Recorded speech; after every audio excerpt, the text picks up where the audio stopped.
WRTV celebrates Women's History Month, and her story is one of history's greatest mysteries. Yeah, legendary aviator Amelia Earhart's whereabouts are unknown to this day, but we have learned more about where she's been, and a chapter of her life in Indiana is still impacting women's lives at Purdue University. Purdue junior Bailey Kelch. It's really cool. I don't even know how to describe it. Will never forget the first time she took flight. 1 second you're, going pretty fast, you're just moving down the runway, and then the next, there's nothing under you. She was hooked. I was. It was kind of over from there. Bailey's got big dreams as she looks ahead to the future. I actually intend to fly for the Air Force. I do want to fly fighters one day. I think that would be really awesome. And she's very aware of how a woman in the past is influencing her in the present.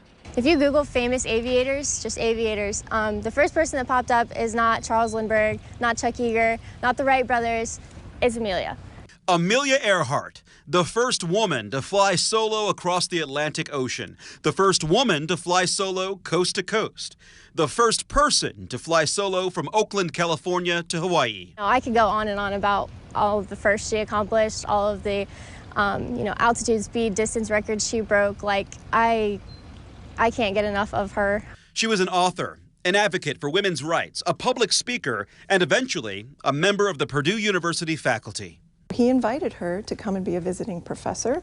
In the early 1930s, Purdue President Edward Elliott saw Earhart speak at a women's conference in New York City about the importance of careers for women. The speech moved Elliott to recruit Earhart as a career counselor for women and an aeronautics advisor. Her message to the women was that if you, have a field, a passion for something that you want to do on your own as a career, that you can do it. Tracy Grimm is an archivist at Purdue. To have her on campus really was amazing for the students. She has laid out an extensive collection of photos, receipts, and credentials featuring Earhart's time at Purdue from 1935 until her final flight in 1937. This is a survey drawn up by Amelia Earhart for her students at Purdue at the time, and some of the questions on it were unheard of for that era. What is your career path, and do you plan to get married after you graduate or before you graduate from college? And if you do, what if your husband won't allow you to work outside the home? In the 1930s, Earhart was pushing boundaries in the way she lived and the advice she shared. She even wore pants on campus when women were expected to wear dresses or skirts. She was a pilot, she flew a plane, she was a modern woman, and so she kind of brought that a little bit of rebellion maybe to the women students. So that's out at the airport. Other pieces of the collection include Earhart's pilot's license, a snapshot outside of Hangar 1 at the Purdue airfield, where she parked the plane that eventually vanished with her. It became known as the Flying Laboratory because Purdue is a research school, and so there were different experiments that Purdue wanted her to do on this world flight. And this is the plane that she went missing in. Yeah. It's the plane, and many people don't know that. Purdue University helped purchase the plane that she went missing in. Amelia Earhart and her navigator attempted a solo flight around the world in July of 1937. To this day, no one knows what happened on that fateful flight.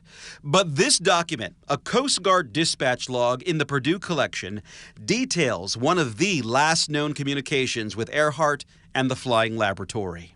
Being in aviation, obviously she's my role model, idol, For Bailey, this statue on Purdue's campus and the woman to whom it pays tribute is inspiration. She was a barrier breaker. She was, a pioneer. She never took no for an answer. She never settled. Purdue University worked with Earhart to raise money for the Lockheed Electra plane that became known as the Flying Laboratory. It was an expensive aircraft since it had to be specially outfitted for her around-the-world flight, which was doomed. To this day, in her honor, Purdue awards an annual Amelia Earhart Scholarship.